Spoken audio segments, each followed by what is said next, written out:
Hey, everybody, and welcome back to the Trekyards podcast. I'm your host, or one of the hosts, Captain Foley, and And I'm I'm joined, of course, by Commander Cocking is the other one of the hosts, as you said. we're co-hosts. Yes. That's what it is. Yes. Well done, Stuart. So, welcome back, guys. Today Happy we're gonna. Sunday. Hmm? Happy Sunday. Happy Sunday, Merry Sunday. No, I don't know. Today we're going to focus on something very Star Trek. Yes. We are going to be looking at or discussing Star Trek PC games. Mhm. So, there's been a lot of the good ones over the years, and we Yes. just kind of want to touch on each one a little bit, trying to get into what we liked about it, what we didn't like, and try to cover most of them. We're definitely going to miss some. Most of them, yeah. Yeah, so it started in 1967 with the... No, so... Some of them might require their own episodes down the road, but I mean, we're just going to kind of give you our views of what we like the best about some of these games. So I'm sorry about my earbuds, they keep coming out. It's really annoying. So I'm going to do that a lot. But yeah, we've got a lot of games. We've actually got a lot of them with us, which is cool, because I like physical media. I like still having the boxes, because I mean, you can't once these are all gone, you can't find them again. So it's worth a little bit of space on your bookshelf, as it were. I mean, Ironically enough, most of these games I have the original cardboard boxes for. Yeah, They're all in want. storage actually right now. They take up a lot of room, which is annoying, but I keep them because, yeah. I mean, who needs a copy of Shakespeare's Edward Henry V? I mean, Armada 1, Yeah. You never know. In 500 years, they may be worth something. Exactly. Well, what's it now to us? Anyway, so what is the first game we were going to look at? We're going to alternate. So Stuart, we're going to pick one first. We'll just discuss it, and we'll just keep going through them and share some memory, share what we thought. Because we've got a lot of years of experience with these games, I think it's fair to say. Some of them more than others, obviously, and just have a little discussion about them. Well, let's start the first one with Star Trek Judgement Rights. Okay, which yes. is one of the early ones. I mean, one of the first ones that I really enjoyed playing because it had the original cast voices, which was nice. Yes, It had the first kind of combat simulator, and it was very episode-like. It very captured the feel of a Star Trek episode. There's like 7 episodes in the game, or missions, whatever you want to call them. So it was one of the first ones that I really hooked onto and loved. And the graphics were good for the time, but I mean, yeah, pixely. Yeah, I was trying to think back to what was my first game, and I thought it was Starfleet Command 1, but actually I think, no, you're right. I think it was Judgement Rights. Because I remember playing this on Windows 95, because it worked on those, and that's obviously, 7 iterations ago, whatever. And I remember it was an incredible game. Just the voice cast itself was incredible to actually have them, because I mean, that makes it feel more real, like that. You can't get anything better than that. The graphics I thought were pretty damn good. I mean, it looked like what it should look like. Although, now looking at some pictures, the view screen is bloody huge. Completely wrongly portrayed. Well, the whole bridge, I guess, actually looks wrong. Yeah, the bridge is completely wrong, which always bugged me, but I always wanted something that looked a lot better. Well, the bottom bits are right. But I love the space combat, 'cause it was genuine, like, space combat. You could rotate and follow the fighter PS5 phases. Like, it was pretty good. I mean, it wasn't on rails. It wasn't really limited. You got shields. It was... My only problem with it is that I played only up to maybe the second mission, because I couldn't work it out because I was so young, so I had to stop playing. So I've never played. I just played the same 2 missions over and over again, but I loved them and I loved it. I think I did the same thing. I don't remember really enjoy. I don't like puzzle games really. No, I prefer more like the space combat or the shooters. But I remember watching the intro to that with those awesome graphics that I just loved so many times because it was just awesome. Yeah. I see a picture. There's actually a tug in one of them. That's cool. Yeah, that's awesome.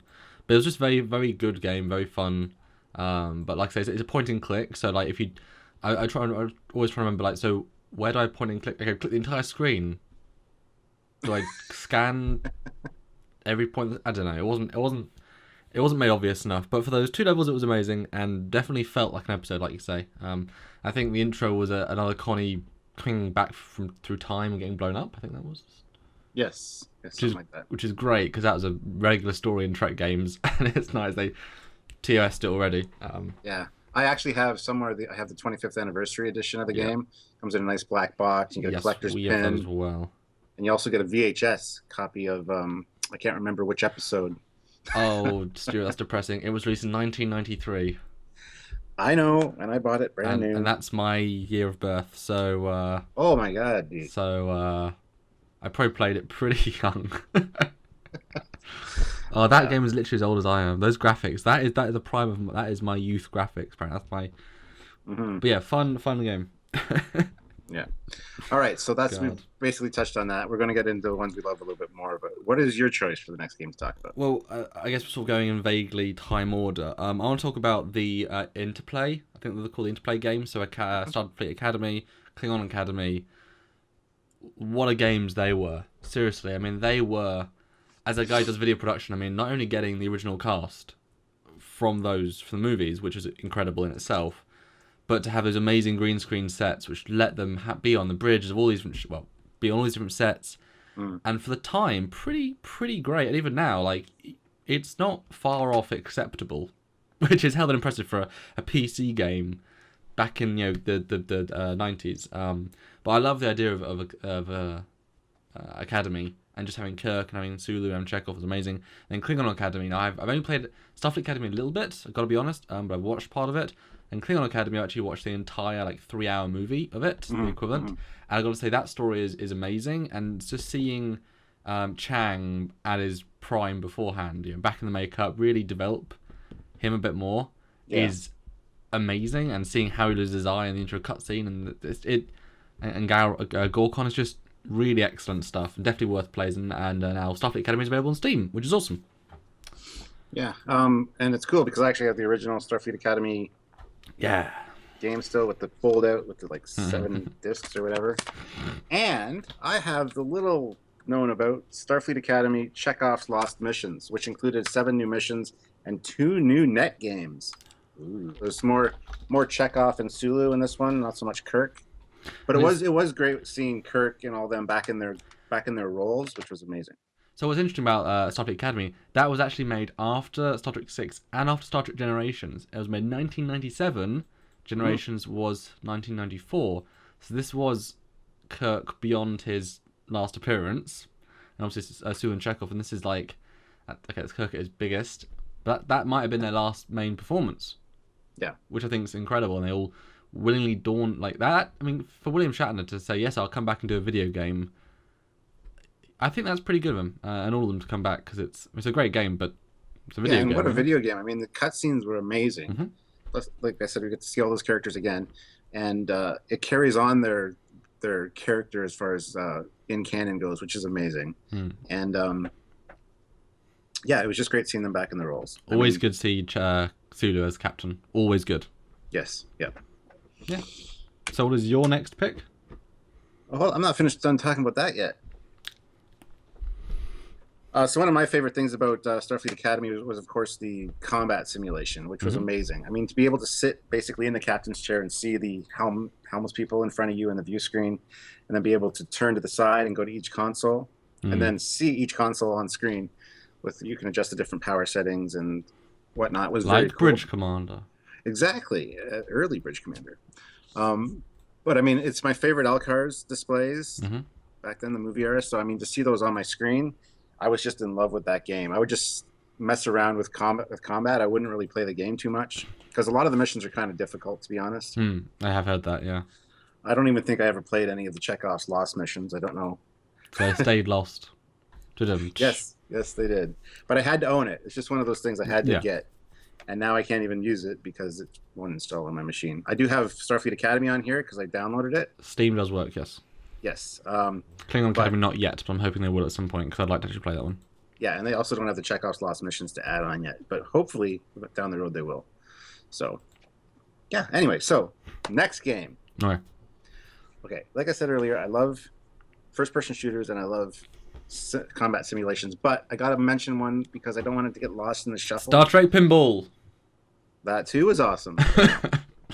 It's one that I played actually quite a bit, and I actually finished the game, which back then was kind of interesting for me. Was Star Trek: The Next Generation of Final Unity, which was going back to like the Judgement Rights type of gameplay. It was the next generation of Judgement Rights. It was indeed, yes. Pretty good graphics, awesome cutscenes, and it was a fun play for sure. Yeah, Final Unity, absolutely. That was another one I played, I think, around the same time, ironically, as the Judgement Rights. Yeah, we had that on CD. Again, couldn't get very far in it. But but it was very cool. I actually watched some gameplay of that the other day, and it's interesting to hear how bad the audio for the voiceovers are, because they're super compressed, because it's obviously a really old game, so it's like, oh, can't really use those anything. But it's again really fun to see them all. It was a great reproduction of everything. I mean, I seem to remember like the first mission, you'd warp places and you'd actually see warp streaks on the view screen. Then you talk to your people. So there was transit, and then you could go to different rooms, sort of, statically different rooms. But that was really fun. And then you beamed in. Transport effects looked great, and you could, it was a lot of fun. I remember I stopped to air conduit something that got me to save a person, and that was all I did pretty much in the game. Oh, I should really download these and play them again on Windows 7. Indeed. Yeah, like I said, this is one of the games I actually completed. It took me quite a while, but I probably had to use a walkthrough. I tend to do that a lot when I get frustrated. That's a good idea. I mean, it's cheating, but whatever. You want to experience the game, so it gets you over those rough spots. But no, this is one of those ones I wanted to mention early on, because I wanted, like Judgement Rights, it kind of encapsulates the feel of the whole Star Trek environment and like viewing experience, because it's like an episode, but it's an interactive episode, so it's really fun. Not my first choice for Star Trek games. Like I said, I prefer the simulations a lot better. So we're going to get into those a little bit more and talk, get kind of in depth with those. But I just want to mention these early, get them out of the way, because they are worth mentioning. If you haven't checked them out, definitely do. Well, it said that, I mean, an episode is what you really should strive for in terms of a narrative content. Obviously, simulator can be fine just for keep playing it, but I think we all want something narrative. So, if Telltale, who does the Walking Dead, who does the Minecraft new one, who does Borderlands, all those point-and-click adventures, well, these are the precursor to those, in essence. So imagine if we had Star Trek TNG new ones. That'd be great. I mean, you could do some amazing graphics, and, I think that would be really fun to see some Star Trek stories. Get on that, Telltale. Cool. Well, I'm going to skip forward a couple of years and talk about one of the first games I played, which I already mentioned, but Starfleet Command 1. This is funny, because I remember the exact day I bought this, because I was... so it was 1999, so I must have bought it maybe 2001, maybe. I remember I went to a shop that was basically like a DIY shop. Oh, you've got like a binder. This is the big instruction manual that came with the original box version. And I also have the Starfleet Command strategy guide, which... Oh, wow. That's cool. Yeah, anyway, continue your story about how you got this. Yeah. It was like a DIY store. Hammers and stuff, if you know DIYs. And they had a bargain bin of just video games. Like, you always thought of them as just cheap, like, side games that weren't made by big manufacturers. And I sort of had a look, I was like, oh my god, it's a Trek game. It's probably going to be quite rubbish, because it's in a bin thing, just because it was old, I guess. So I bought it. I love the artwork. I think it was a really pretty artwork. Got it home, played it. I was like, wow, this is really good. Yeah, the really fun game. I love the mechanics. You click to each side and you turn, which is pretty simple, and you can see how far. And then you have shields around you in the firing arcs. A lot of fun. Introduced me to plasma torpedoes, which I can then relate to in Star Trek FASA terms, because it's not ever represented in the show, but this is how it roughly is. So I understand all that jazz, and I love some of the alien races. Having the I think the Lyrans. The Lyrans, the Hydrons, the Kzinti. Great. Yeah. But no, I love having the ones where you have a circle around a ship, and you go in close and you activate it, and it causes damage to their shields. I always love that ability, because I would always like put that like 3 of them on or something. I'd always like just go in and destroy a ship. It was a lot of fun. Yeah. Well, this was one of my favorite games, because it's based on Starfleet battles. It's the same rules, same everything, same races, same weapons. Just it's kind of upgraded to like the motion picture era, whereas original Starfleet battles was TOS. So I absolutely love this game. Me and my brother had been playing Starfleet battles for years, and we'd always said it'd be cool if we could computerize this game and make it so that did things automatically when you adjusted things, because the gameplay on Starfleet battles just takes so freaking long, but it's so fun. So when this came out, we absolutely loved it. We were all over it. I still have my original cheat sheets, flight controls, targeting and weaponry controls, and command controls. So I mean, I've got everything original for this game, because it was like my favorite game for a long time, until another one came out, which we'll talk about a little bit later. But Yeah, a lot of fun. Not much wrong with it, really. Honestly, it's a very solid game. Yeah, the graphics aren't the best, but I mean, for the time they were good. Like, well, I mean, none of these games are graphics good compared to now. I mean, and if that's not really the question anymore, they were excellent for the time. When I played it, I was like, oh, that's like a Connie, sweet. And I love that this incorporated, like you said, plasma torpedoes. You had drones. You had didn't use pulsar drones. devices. You had different weapons for ECM, each different race, which was interesting. The ECM. Yeah, that was a whole new thing.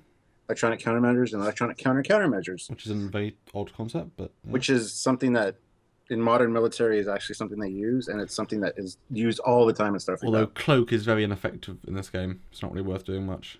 And the Klingon ships are not very powerful. I seem to remember the Bird of Prey being pretty awful because they only have forward-firing weapons, and because everyone keeps turning, they're not as effective. That's why phasers are good, because you can keep shooting, but you get very close. That's why I love the, like I say, the ones where you get in a small circle and it attacks and it hits their shield, because then you just fly into them and then around them. Just,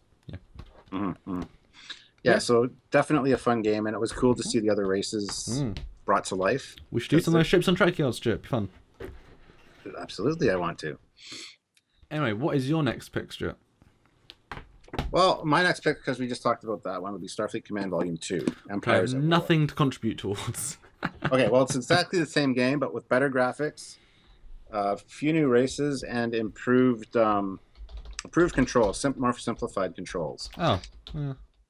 It's definitely worth a look. This is my favorite Star Trek game of all time, bar none. And when you get into the mods and stuff where you can do multi-era, you can actually do Starfleet battleships specifically, TNG ships, anything. So it's amazing. This is the one you didn't play, you said, but you need to play it. It's better than even Starfleet Command Volume 3. Starfleet Command Volume 3 simplifies things even more and makes it less fun, especially if you're a Starfleet Battles fan. Nope. I can understand why, if you're not a Starfleet Battles fan, you might like Starfleet Command Volume 3 more. But I gotta say, number 2 is where it's at. I prefer TNG era ships to play with because they have more weapons and more dynamic stuff. In general, just your era, right? Well, no, they do more interesting things. Nah, no, they don't. They do. No, they don't. They do. No, they don't. Well, they do though. Anyway. Yeah. So this game has the Andromedans, the Interstellar Concordium, a bunch of other races, which have awesome weapons like the plasmatic pulsar devices and things like that. So, and when you get into the mods, you can get so much more stuff, so much better ships, newer ships, like you said, next generation ships, and different races and stuff too. So I mean, it's ultimately cool game, and the cutscenes for the campaign are incredible. The campaign is so fun to play in this one. I remember playing it multiple times. And my brother and I would call each other with our modems and play online against each other, because he lived in Kitchener and I lived in Shakespeare, which is about 45 minutes away. So fun. That was fun to do at the time. Yeah. Okay, cool. So my next pick, I'm going to take us to a whole different realm with Star Trek Elite Force 1. The Raven game. Raven is a great developer. This, I think, is it's probably one of the best Star Trek games ever made, I think. Now, you might say, oh my god, Samuel, what are you doing? It's a first-person shooter. Yes, but that's just a game mechanic to help get you through the story. And also the characters, and also the there's other elements. Just because you're shooting guns, I mean, look at how many space battles there are in Star Trek. Quite a few. Look how many phaser fights. Less, but quite a few. It's not something that doesn't happen. And the premise of this game is that you are the what was it called, the Delta Squad? No. Oh my god. Hazard team. Yes, the Hazard team. Yeah. So you are the one team that deals with hostile situations. Makes sense. You're the Mako before there was Mako. There you go. Exactly. And it's great because it's on Voyager. I love Voyager. They have the entire Voyager voice cast, which is incredible. I mean, that's the only game to do that for that era, which is awesome. You get to walk around a lot of Voyager, especially with the expansion pack. You get to walk around all of Voyager, which is always fun. The first level is against the Borg, sort of. Wow. I mean, and actually they actually did them justice. They actually adapt your weapons, so every weapon you use gets less and less effective, and if you use cheats straight away, you get all the different guns. But even the most powerful weapons in the game become ineffective. Like, I love that. Great programming. And I think the story is Voyager gets trapped by a cool enemy, gets transported to an alternate or a part of space and gets disabled. Cutscenes are absolutely amazing. The graphics are really excellent for this, and then you have to escape, but you come across some incredible locations, some incredible levels, incredible enemies, really creative stuff with the entire voice cast, with all the Federation weapons that we know, really fun alien ones. You get to go on a Terran Empire Constitution class, a Malon. That was one of my favorite moments because it's a TOS Connie, and just to explore one was amazing. It's really cool. I mean, that's a great excuse to fight them. You get to Klingon Bird of Prey, you get to go on a Malon freighter. It's just everything about it is excellent. The multiplayer is good, and the AI is decent. It's just really fun, and the story is great. So that's my sell. Go pick up now at your local GameStop. Yeah, that was a fun game. It had a lot of replayability for me. I could play it again and again and again. Actually, we might as well just talk about Voyager Elite Force 2 in the same bundle here, because I actually have that for my PS2, which every now and then I'll throw in and play, because actually Elite Force is the one I have for the PS2. Elite Force 2 I had for the computer, which had better graphics, and you were on Enterprise E. But story mode, like you said, wasn't as good or as dynamic. I didn't say that in this episode, but I do think that. I know. Well, you said it earlier to me. That's what I was talking about. So yeah, so Elite Force 2 came out, I think, like 3 or 4 years later. Graphics were far improved. Enterprise E, which was always fun. You got the voice cast of Picard and Worf and Timruss Tuvok, which was great. And it was great to walk around the Enterprise E because that was something that was barely seen in the movies, really. So it was great to be able to walk around that. But the story was really dull and not original. This was very Star Trek. That one wasn't very Star Trek. That's why this one feels to me like a Star Trek story. Still very exploration-y. Although the weapons, I think, were really good in Elite Force 2. The upgrades of the Federation tech was pretty cool. The designs.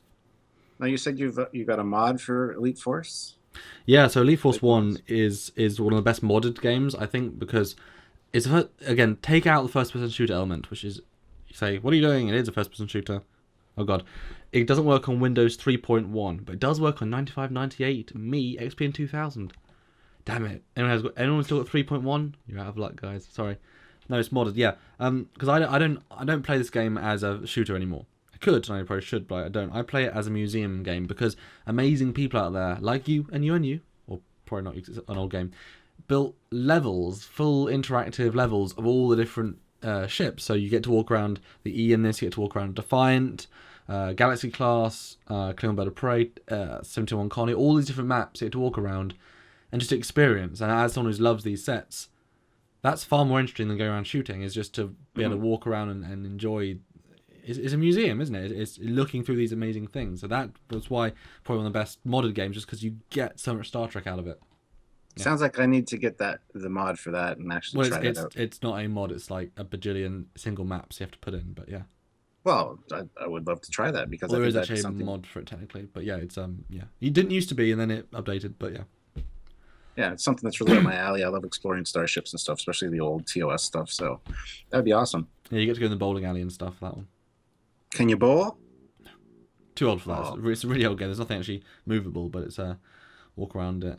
And I gotta say, the cheats, this is when cheats still existed, and so, be able to go no clipping through everything was great. We could skip parts of the level, you could be unseeable, you could be give all weapons. I loved going the first level and having all weapons, and the micro photon torpedo launcher was just amazing, and really fun just to annihilate through some of the early levels, like, yep, I got the most powerful weapons in the game, pew, pew, pew.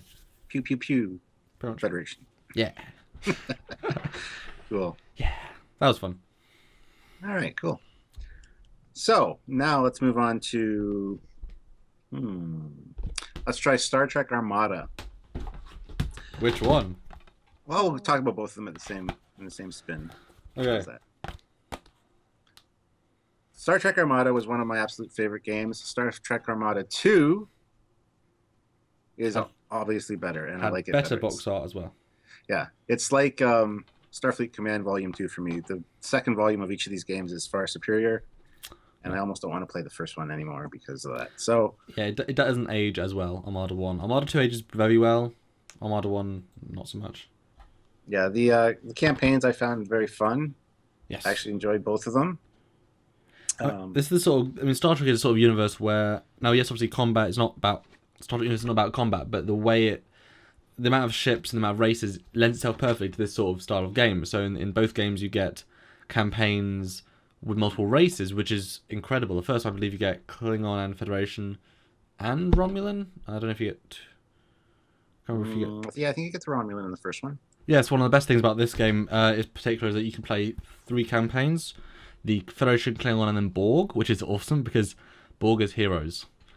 Crazy. But in the multiplayer, you can play as then the Cardassian, the Romulans, and yeah, so they're all 6, which is amazing. Oh, and Species 8472, which was a hell of a thing. I've got some fun stories about this, but let me say what you think more of it.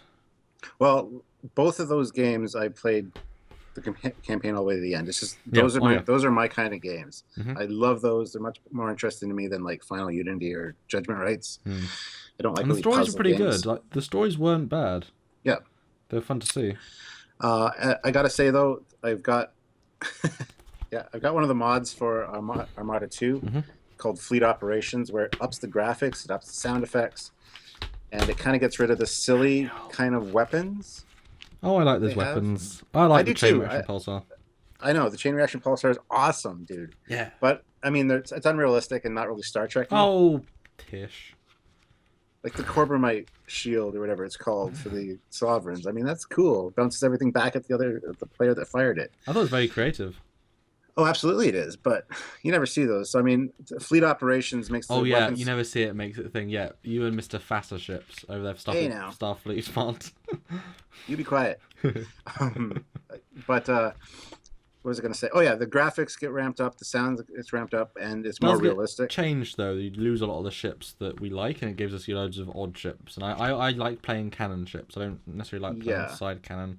Yeah, and the thing with Fleet Operations, so you can't play Cardassians or 8472. It's the Borg, Federation, Romulans, Klingon, and I think that's it for Fleet Operations. I think Dominion might be one as well. I think Dominion. Oh yes, the Dominion is one. You're right. Yeah. But it's a fun mod, but I do quite like the vanilla game. Now, I've got some funny stories about this game, because this game, I remember specifically, obviously, it's an old game still now, 2001, so yeah, I mean, I was pretty young, well, not young, but I was younger, and I remember I had a family friend who we'd known my entire life, and he had this game, and so every time I went to his house, like, for England, an hour and a half away is quite a long way, that's a long old trip, I went to see them, we'd always play that, and so he was the first person to show me this game. I was like, "Oh my god, that's incredible!" Load up Species 8472. I'm like, "Oh my god, this is a whole new world." So that was incredible. A whole new world of 8472. It's gonna kill you. But yeah, that was incredible. And then I wanted to get it, but in those days, and I think it's still a lot of time now, a lot of these games are kind of rare and expensive. So I remember this game was like £38, which was like $70 on Amazon at the time. It's still like $70 if you look for it on eBay and stuff, because it's got such replayability that it hasn't really gone out of fashion. It's not like you can find it in a $5 or $10 like I think it's just the rarity, really. But yeah, so that was a bit of a thing. So that would just put, because obviously when you're young, you haven't got any money, and you can ask parents to buy that. So what I did is actually found this, and this was like a godsend for me. This is the action pack, which I thought was incredible. It has Armada 1, Armada 2, Elite Force expansion pack, which added the complete go-around Voyager, and it had Armada 2, which was like, this was the one that gave me it. And I had it for a couple of years, and then, out of nowhere, the disc snapped. Oh no. And it's like, oh, for God's sake. So I have this amazing collection, and the one game that's rare, because Armada is easy to find, Armada 1's really easy to find, Elite Force 1's really easy to find, the other two are not. It's like, oh. So I went ahead and bought one like a couple of years later, because I had to have one. But this was my yay. Then it broke. But I still keep this box. I think it's awesome artwork and stuff. Absolutely. Armada 2, a lot of fun, great campaign, really fun. I think one of the worst parts was the Defiant. The balancing for the ships is very strange. The Defiant is like one of the weakest ships, which makes no sense, just because it's small size. Yeah. I mean, if you go down the list, you combat ships, you've got the Ventura class Scout. Yeah, sure, obviously. Iwo Jima, whatever. A Aegean class, which is a support ship. Then you got Defiant. Then you got Saber class, one above the Defiant. Mm-hmm. Like, the Defiant should be a battleship, or at least a cruiser. Then you got Steamrunner, Akira, Intrepid, Nebula. Yeah. I mean, come on, Defiant versus Intrepid. probably going to win. You know, it doesn't matter about the shields, weapons. Pretty evenly matched, I'd say, those two. Yeah, the quantums makes the difference. Well, that's true. That is true. Yes, but in the game, I didn't know for a fact you didn't have quantums on that thing. Yeah, no, only the E did, I believe, or Sovereigns did, which was part of the game time mechanic. I love the different space stations as well, and they had to really develop a lot of new stuff because 6 races all had to have the same basic stuff. I love some of the Klingon ships that they added. The Feklar, the Kural class, one of the 4 nacelles, which is in Klingon Academy, which is great. I definitely want to do one of those at some point. And the Jain class, which is the Shockwave weapon ship, which is a cool kamikaze ship. A lot of fun to play. You know what they really need in games like this, like Armada 2 and Starfleet Command, whatever? They need to include the Tholians. Because I would love to play as the Tholians. I think that'd be amazing. I can't tell if you're being serious right now or not. Is there a No, I am being serious. I love the Tholians. I think they're amazing. Yeah. I think it would be really cool to see what kind of ships they have and what kind of weapons technology they would have. I mean, if only there's a modder out there back then who would have done like every race one at a time and just brought them all in. Can you imagine like a 26 race mod? I would love it. I would absolutely get that for sure. I gotta say, my favourite thing about this game probably is the tactical fusion Borg cubes. Yeah. Which I've mentioned a few times. So I love the concept of 4 Borg cubes putting together and just combining, how powerful they are. And tactical fusion cubes. Wasn't it 8 cubes that went together? Yes. Sorry, yeah. 2 by 2 by 2. Because otherwise you just have like a wall. Yeah. Instead of a cube. Tactical fusion cube, the most powerful weapon in the collective. The tactical fusion cube is the more powerful version of the fusion cube. Yeah. Great. Also really cool in Armada 2 at the opening cutscene was where those Borg they look like pyramids almost. They turn towards the planet. Yes. And like there was 5 or 6 of them, and they would hit the planet with this ray and just wipe up the planet. That's mass assimilation. That was cool to see. Because I mean, you can't send. How long would it take to send hundreds of drones or millions of drones down just one by one assimilating? So it made sense to do it. It's pretty. If you think about it, it's a pretty scary device. So they should have had that in First Contact. Would have made for a quicker movie. Well. So yeah, so that was your pick, I believe. Yes. I want to talk about a stupid one. Yeah, go ahead. Because I found a couple more while searching. So, our favorite game, Star Trek, Starfleet, Ship Creator. I got it right here. I was going to mention it too. Yeah, it's a pile of dog excrement. It's interesting to combine the different parts together into a ship, but then you have to go on stupid little missions. It's not though. It's like Photoshop. It's like, hey, let's see. I know, but I mean, I bought this and look, it's Starship Ship Creator. Don't dream it, build it. That sounds incredible. So in my thing, I was thinking, okay, cool. They're gonna let us modify any part and then go on missions, and it'll be the ultimate game. And it's not. It's Photoshop putting pieces together. Yes, some cool new pieces, sure. Doesn't win it though. And then on a static screen, there's like dots, and you can say, we are warping to this dot. This mission is happening there. Via text. Waiting. And now they're going back. And that was the entire game. And it was, and pick a crew, which made no difference. And you could rename them, which made no difference. And just awful. Absolutely awful. Nothing about it was fun. Nothing. Yeah, it was fun for about 2 or 3 minutes for me. Yeah, okay. 2 or 3 minutes. And then it's like, now I'm done. But actually, that just reminded me of something else. I got to go back to the Judgement Rights for 1 second. Okay. In the Deluxe Collector's Edition, the 25th anniversary one, there was a second CD-ROM where you put it in, you could explore the TOS bridge. You go to each station. Oh, cool. You could walk around the bridge, and it was that's a good jumping off point. Captain's Chair. Yes, I have that also. That is a great game. Yes. But anyway, just want to finish up what I was saying about the bridge. It was the best graphics that you'd ever seen at the time of the TOS bridge. It still holds up, actually. I just need to find my disc. It's somewhere. I don't even know if it would still install on this thing. But that sucks, by the way. When you upgrade your operating system, you should be able to play anything older. Well, anything. I mean, you're saying, yes, PC made in 2015, play a game from 1997, or 1993. I mean, it's like games have radically changed. Everything about everything is different. I know, but it should be able to play it still, because the old machines could play it. This is 20 times better. You should be able to. But it's different. It's not just because it's better. Everything is different. All the internals, all the software lines, the ability to render pixels is different. I mean, it's all different. Yes, it's annoying. It is annoying. That would have been one of the most obvious things. or just have a Windows 95 emulator like built in. Yeah. Like that would be perfect. I mean, how small would that fake operating system be? Like 100 megs? I mean, that would be perfect. I know there's MS-DOS, which works really well, but still. But anyway, let's get back to Captain's Chair for a minute. Let's just touch on that. Which is a lot of fun. That I spent a lot of time on, which is weird because you just sort of go around things. It's basically, if you haven't played it, it's just pictures of the bridge, real set pictures. They look great, and you click to different stations, and it sort of zooms you there, and it's basically just a picture that you then move the camera around. But you can press buttons. You can see some specially recorded video clips with some of the actors, which is great, and hear some voice logs as well, which is nice. And you get a real sense of the bridges, and locations and things. But you can't walk around. It's not very interactive.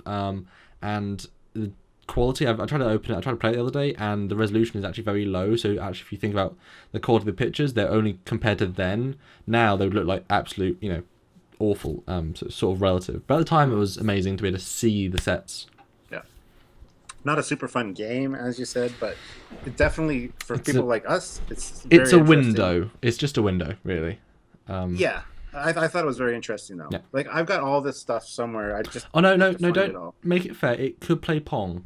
There was a Pong mini game inside it. I think there was one or two mini games. There was a memory game also. Yeah, so there was a couple of games to play. Yeah. Okay, cool. All right. What is your next pick? My next pick is something that I don't think was available for the PC. Could have been.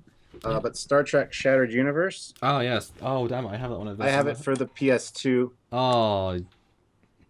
Awesome game. Okay, we're going to cut because I'm going to get mine. And cut.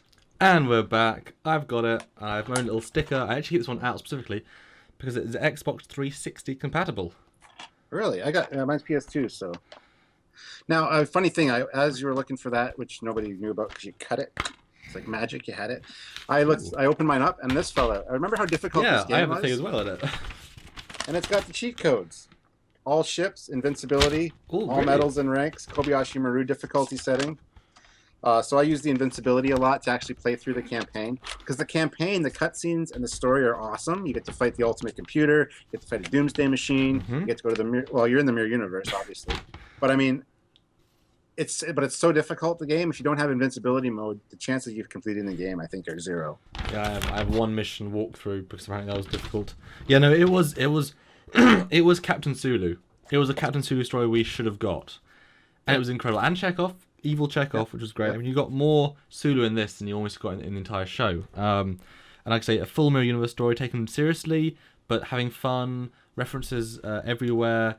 Very odd the fact you'd play a fighter, but it makes sense because it's mirror universe and they actually use fighters. Yeah, and they have the 4 different races, or the 4 different fighters. And yeah, there's a Burrell-ish as a fighter, which is interesting. But yeah, sure.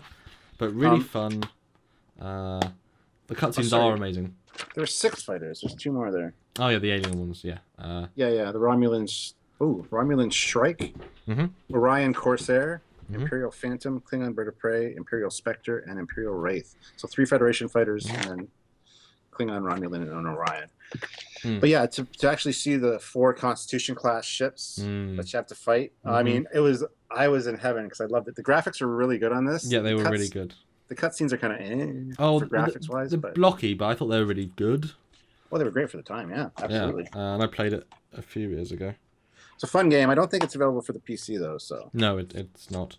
But what was just amazing was just to be able to fly, because you're never a fighter. That's so rare. To actually fly around a Connie, fly around, Excelsior, for the most part. I mean, that's awesome. And then you get to fight Chekhov in the Enterprise, and all these things, and it's just really different. And, like I say, very difficult. I never completed it. I wonder, too, and now that you said that, how many people in the comments are going to say, Captain Foley, what are the cheat codes for invisibility or invincibility? Yeah. Google, my friend, Google. No, I'll actually read them right now, real quick. So you guys all know. And Samuel's like, oh, Jesus. Invincibility. Press L1, circle, L1, R1, triangle 2 times, circle, and then select at the bridge screen. So you do all that at the bridge screen. I don't think that'd work for Xbox, I'm just saying.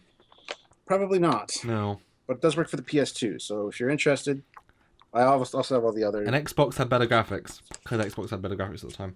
Yeah. But yeah, really fun game. Although I do remember a lot of missions you just have to sort of fly between points in open space, and they're not fast craft, so that there was some very long, boring bits. But also some really amazing bits. But yeah, can't say enough good things, and I wanted to play it again just for the fun of it. Yeah. Okay, I want to pick a game that is available for the PC. It's the new Star Trek JJ game. Okay. I have it for my PS3. Okay. I played the entire game. Oh, wow. The gameplay is actually better than the movie, and that tells you a lot because people absolutely hated this game. The graphics are pretty good. There's a lot of glitchy parts to it. That is the one thing I hear about the game, is it's full of glitches. But it is kind of fun. I didn't actually mind it too much. The good thing about it is it made me appreciate the JJ universe a little bit more, because you actually get to roam around the ship. You get to see the real engine room, the way the engine room should look, and it looks amazing. The Gorns are cool to fight, and you get to see Captain Kirk's quarters, things like that. And so it actually made me appreciate the JJ verse more. I actually enjoyed playing the game more than I enjoyed watching the movies. Wow, that's something. I did play the game all the way to the end just to see the whole storyline, because it's supposed to fit in between the first movie and the second movie. Yeah, it came out just before Into Darkness to try and bridge the gap, as it were. Yeah, and it's similar to the IDW comics, because those are actually readable and they're pretty good, unlike the movies. I mean, basically, I don't mind... if not directed by JJ, it's better. Well, you still got the Ugly Ass Enterprise, but yeah, some of the comic stories are pretty good. I don't read them. Don't get me wrong. The only ones I actually have of those are the ones where Q gets involved. Mm-hmm. Q is there for like 4 episodes. I have all those. I've heard reviews of those. They sound pretty fun. Yeah, but I've read synopses and seen pages and stuff from other. But we're getting off topic now. Yes. But anyway, this was an interesting game. It's worth playing if you're a JJ fan, if you can get by the glitches and stuff. But I'm sure they've been fixed more since release, just because of the time since release. And possibly, yeah. I hear the story's pretty decent. I hear the story's the best part with Vulcans and whatnot. Yeah, it's not bad. As a team player, you can play as, which is worth doing, because AI is awful. But I had Sylvia playing Spock because she liked Spock, so It was interesting to help each other out and interact and stuff, which was fun. Cool. So. Well, radical pick, but I like it. Anyway, so the next one I'm going to mention is available for the 360 and the PC, which is Star Trek Legacy. This is the PC version. I have the 360 version upstairs. This is actually the reason that I bought Xbox 360, was because this game came out. Halo. One word, Halo. But okay. Well, I didn't want to make Bill Gates any richer than he already was, so I was boycotting Microsoft for their gaming system. And then this came out, and I'm like, I need that gaming system. So I got that and the game at the same time. Yeah, this was a heavy hit of a PC at the time. This took a pretty... I mean, these graphics on PC were beautiful at the time. This was... like A-star stuff, really, really, really nice. These are the best Starship models out there, sort of thing. So yeah, I've played the entire game on the Xbox 360 because playing it with a controller is a lot easier. Yes. And I bought it for the computer, never installed it, never played it on the computer, but I want to because there's all the mods for it. I've only played on PC. The controls are awful on PC. I hear it's more buggy on Xbox, but easy to control on Xbox. Yeah. Just 1 second though, I got to jump in real quick. PS2 has a version of it called Star Trek Encounters, which I also have. Separate game, but yeah, it's a spin-off, as it were. It's basically the same game, just with worse graphics. Well, the story is different. It's slightly different, yes. Yes. But it has all the captains voicing again, which is cool. But the gameplay is interesting on this one. Yeah, it's very different. Yeah, it is. And being the fan I am, I have them all. I've played this one all the way through. I've played Legacy all the way through. Yeah, I remember it's because the Legacy actually pushed the graphical power of the Xbox and PC pretty strong. PS2 couldn't do that, so they said let's make a smaller version, because obviously all the captains don't want to lose our mass markets. They did that. But yeah, I played most of that campaign. I played it very on release, and they all had all the bugs and just bad user interface, and also my PC couldn't run it very well, so... For me, it's not a very fun game because the space combat is very lackluster. I mean, Bridge Commander is the ultimate space combat, in my opinion. Legacy is a very, very poor replacement. While the graphics are beautiful and the story is interesting, sort of, and the choice of ships is cool. The funnest part of this game was I cheated and gave myself a Galaxy class from in the Enterprise era, so I was able to start with a Galaxy class. I was able to have an overpowered ship for the first half of the game, so I could blow through enemies, so I could just enjoy it.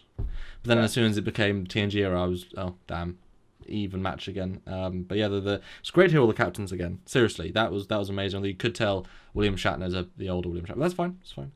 And to see them actually, find the first Klingon bird of prey was cool.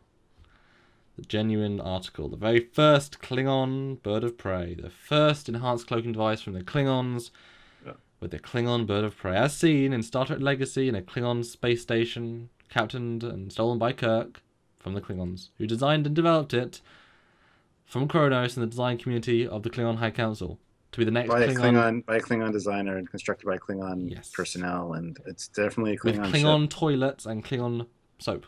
It was never a Romulan ship at all. I know. I get where you're going with that. This is just an ongoing thing Legacy. Here, guys. That's even more information to prove. Anyway, so yeah, interesting game. I like some of the odd side cannon ships. So as well on the back of the box, you've got an interesting sort of TOS style, dreadnought style. That's cool side ships. Although, like I said, the mods really do open it up and give you more ships because you could always do with more. But yeah, I never really liked the instant action. It just wasn't. Although warping in between systems or in between the same system was kind of fun, you only had very limited weapons. You didn't really have that much control and say, oh yes, we're going to change power between weapons, shields, and I didn't really do much. This actually gave you the ability to control all the power output properly, and it's just every now and then I'll throw it in the Xbox on the my big 60-inch 3D TV. I'll actually convert it to 3D mode. It didn't have a 3D mode, but my Samsung does a great job of converting 2D to 3D. And I'll play this game, and the 3D actually works really well for it. Every now and then, if I just get this inkling for a quick starship battle and I don't want to load up the computer or whatever, I'll throw it in because the consoles are better for that. And like I said, with the controller, it's actually kind of fun to play. Yeah. Load up some TOS ships against whatever, and I just have fun. So. Yeah. But yeah. But I think that takes us on to the last one on my, pile. Bridge Commander, which I teased a minute ago. Bridge Commander. My favourite Star Trek game, I think, in terms of full gameage. And while the vanilla game is not the best ever, with mods it becomes the best ever because you can get any ship, any era, any bridge, any time period. You can do source separation, multi-vector. You can do the torpedo from Star Trek 6. You can do targets. You can walk between zones. You can go through a wormhole. You can do battle. It's incredible. It is so versatile once they modded it. I just love the premise. You are like lots of other games. You are on the bridge, in the captain's chair, but you can fully look around. You can fully talk to all your people. And I like the crew. They're a fun crew actually. They've got some personality to them. Or you can go outside the ship and do space combat. You've got both versions, and even in the bridge, you can say, attack and defend and do. You can control it as a captain, which I love, as well as a ship combat. And the story is pretty interesting, and the fact that halfway through you go from a galaxy to a sovereign is really nice. Yeah. And who you fight, and the space combat I think is perfect, basically perfect. So yeah. Yeah, one of my favorite games too. That's another one I played all the way through to the end of the campaign. Really enjoyed it. Yeah. And then I met you, and you introduced me to some of the mods for it, which you helped me install, which is awesome because I have no clue what I'm doing. But definitely I want to try a lot of those mods. I just haven't had a chance. It's still installed on my computer, and it's definitely to be able to see your ship outside and while you're attacking somebody. I mean, it's amazing. Plus, you can go in, you can see any bridge with the mods. Which is one of my favorite things about all these games. Is the fact that not all of them, but like Captain's Chair, you get to see what the bridge is like. That's kind of my meat and potatoes for Star Trek. I love the tech. And then with the mods, you get to walk around the bridges as well, which is always fun. You can theoretically do the entire battle from any command station, although to control it's a bit annoying, but you could change perspectives. I've actually done an entire battle. So how I imagine the view screen's pretty big. So imagine the Enterprise D. I've walked up to the view screen and I looked at it like that, and it's like trying to do a combat zone like that is not. Doesn't work so well. I can just imagine, yeah. Yeah. But definitely a good game, and with the mods, it's just limitless what you can do. Yeah, amazing game. If you haven't played it, do, and it still works. Windows 7, fine. Some little glitches, but get the Kobayashi Maru mod because it gives it 1080p HD, makes it much more stable. Nice. It does crash after every instant action, but you can do one full battle. And you can add ships, but you can't restart. It does crash, but yeah, it plays fine, plays great. And now with better computers, you can really OP it a little bit. Like you can. I remember when I first got it, I think 6 ships in any given battle was almost too many because they're all firing torpedoes, and because I love it. You could tell when the game slows down because ships come in, they all fire like 8 torpedoes each. The computer has to render those. Then it comes in fires phases. So it's like okay, computer's running fine. Oh, slowing down. All the torpedoes hit and suddenly it runs fine. But now I can run like 20 ships and it's not a problem. Yeah, cool. But yeah, really fun game. Cool. Well, I'm going to quickly mention 2 things. Yes. There are 2 games that really they're what ifs. The first one is called The Secret of Vulcan Fury. Mm-hmm. All the cutscenes were basically done for it. All the voice acting was done. You had Leonard Nimoy as his last role was McCoy. You had James Doohan as... Oh, I meant Leonard... DeForest Kelly. Sorry. I'm thinking Leonard McCoy. Because it's DeForest Kelly's last... I think it was his last go as McCoy for the voice acting. You had Shatner, you had Spock, you had everybody. And they had all the cutscenes done. That's where the cutscenes... Wow, those graphics are cool. Yeah, the graphics looked amazing. This game looked incredible. You can, if you haven't looked it up, go on to Google and look up Secret of the Vulcan Fury. You'll see the cutscenes. This is the stuff that we were ready for. This is a Romulan TOS, like talking about the Romulans in TOS. So it was a game that was almost completely finished. I think it was by Interplay actually before they went out of business, and it never got finished. And I would love to see this game finished. So that's the first one. You need to look it up. It's what could have been. It was really the motion of they show early renders of Spock and Kirk talking, and it looks incredible, the graphics. Yeah, wow, that's pretty cool. The other one I need to mention really quick was not that long ago. It was called Star Trek Infinite Space. Yes. I had signed up as a beta tester, and it just never went anywhere. It was like a super enhanced version of Armada 2 almost. It was what it looked like. I think it was... Yeah, probably, yeah. Yeah, it was a simulation game. Yeah. Another one to check out, Infinite Space. Look it up. Yeah, that was cancelled, I know. But it's the what could have been. It's like if these business companies hadn't gone out of business, that Secret of Vulcan Fury looked so good. There's so many cutscenes and videos you can watch on that you're going to really regret hearing about it if you haven't already, because anyway, you get to see the characters in their TOS glory again, so it's worth checking out. But Stuart, there's one game we've missed out on purpose. I know. We're over an hour in and we haven't talked about it. Star Trek Online. Now, we'll mention... What do you got there? Is that like... it's the 2nd tier collector's edition, so you might have got the 3rd tier. It's just the collector's edition, doesn't say. Mine's the UK version. Like I say, I got the pin. Yeah, like I say, I think you got the 3rd tier. And I also got the Art of Star Trek Online book. I would like to see that. That's cool. Oh, you'll like this page, Daniel. Yeah. All the weapons. Yeah, I just got... races. Wow, nice. Yeah, we should scan me some of those. Yeah, I got exclusively designed Star Trek Online t-shirt, 5 postcards, Deep Space Nine in-game uniform set, which is I use for a lot of it because it's a good uniform. Yep. Map of the universe, which is now inaccurate because they've updated it. I guess it's 6 years later or whatever. But, I got the Constitution class ship before it was available to anyone else. Yep. I got extra character slots. I got a few extra goodies. I can't remember what. Yeah, I got some of the digital stuff. I also got some of these guest passes. This is back when you had to pay for the game. Mm-hmm. So yeah, guest passes and stuff as well. Yes, this is a really big game, as you can imagine, and it's changed and evolved a lot over the last 5 years. So nearly 6 years. So we're going to do possibly another podcast, another discussion on it, because it deserves that. There's so many missions, so many characters, so many parts to it. We'll have a brief little discussion now to end off the podcast. It's been a long podcast, but we've gone through a lot of games. But this is the most modern, prime universe. So I mean, we're going to do a full episode on this game. I think we're going to talk about our characters, our ships. Yeah, because I have 3 Federation characters. Yeah. All of our experiences with the game is, just lots of cool stuff. So look forward to that soon. Yes. But one thing I got to say is I'm sure I've got a bunch of other stuff that I probably didn't find in my rummagings.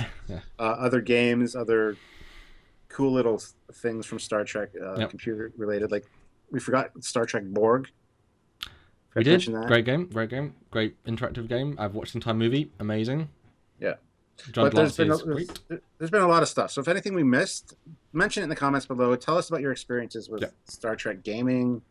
ask, you know, if you have any questions for us. Got a long history of Star Trek gaming. I think we all do. It's a well-mined portal for Star Trek fans, and we've been pretty lucky, I think, with the quality of games we've got over the late 90s, I think, but some of the recent ones have been pretty damn good. So yeah, it's very hit and miss.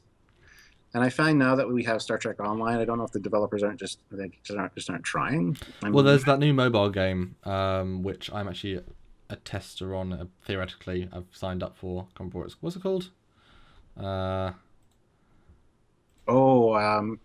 Timelines, Star Trek Timelines. Yes, which is cool, and I look forward to playing it. I saw them at Star Trek Destination Star Trek London last year, and they're really friendly, really nice.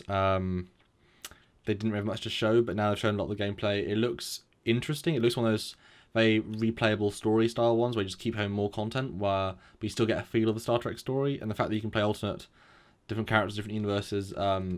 It looks like a lot of fun, and I like that they're having a simple Star Trek game, but has a lot of depth in terms of changing people and changing things. So you can just go on and play for 10 minutes, like, hey, I went to SETI Alpha 2, and I, did this, and this with Locutus and a Targ, I don't know, whatever. They have random things. That'd be fun. Another one that's worth mentioning while we're just talking about it is Star Trek Trexels for the iPad. If you like old retro 8-bit kind of stuff, it is actually pretty fun. Me and Sylvia play it quite a bit. She plays it more than I do. I enjoy it. It might not be up everybody's alley, but that's okay. You can buy different packs for uniforms, and you can get Enterprise D or original Connie, and you can build your ship, basically put the rooms where they're supposed to go. So it's kind of fun. I've done a video review on it like forever ago on my channel. I've watched it. Well, yeah, that was a long time ago before they updated anything, so it really needs a new one, I think. But yeah, I've heard not great things about it, honestly. Yeah, there's a lot of people that find it boring or not interesting, but if you're into that kind of retro 8-bit thing, I think it's fun to at least check out. Yeah. It's another thing you can play, which is always good. Yeah. But yeah, I think that is it for a long episode of Trekyards podcast. I hope you learned some interesting things. We've certainly discussed a lot of topics. And it's been a stroll down memory lane. Yes. It's like 20 years of interesting things. Well, no, more than that, because Judgement Rights was my birthday, so 22 years of fun things. And hopefully more Trek games to come. And we can talk about mods another day, fully go in depth, because there's some amazing mods out there, more in detail, because it's a whole other thing, and they really give extra life to old games. So yeah, we hope you guys enjoyed this podcast. Hope you enjoyed the other podcasts. A Star Trek one for you this time, which is cool. If you like this podcast, let us know. If you want more podcasts, let us know. And of course, if you enjoy all of our new content, Fleet Yards came out this week or last week or this last 7 days. Hope you liked X-Wing. Some great episodes coming up. Some great episodes have gone. But obviously, if you want all this new content, top 10s, the Fleet Yards, all this jazz, we need more fan support because it takes so much time. We enjoy doing it, but we want to make this more of a full-time thing. But we need you guys' help. So go over to Patreon, give us anything you can, because even $1 a month mounts up, and if all of you do that, we'll be laughing. So if you can, please do, because we're here to make content for you, and the more we can get, the more we can do, and that's good for everyone. So yeah. Any last thoughts, Stuart? No, that was what I was going to say. Go ahead on over to Trekyards.com and click the donate button for a one-time donation, or visit Patreon and type in Trekyards, and if you can support us that way, that'd be awesome too. Perfect. Well, until next time, guys, until next week for the next Trekyards podcast, have a great week. See you guys. Bye, everybody. Play on.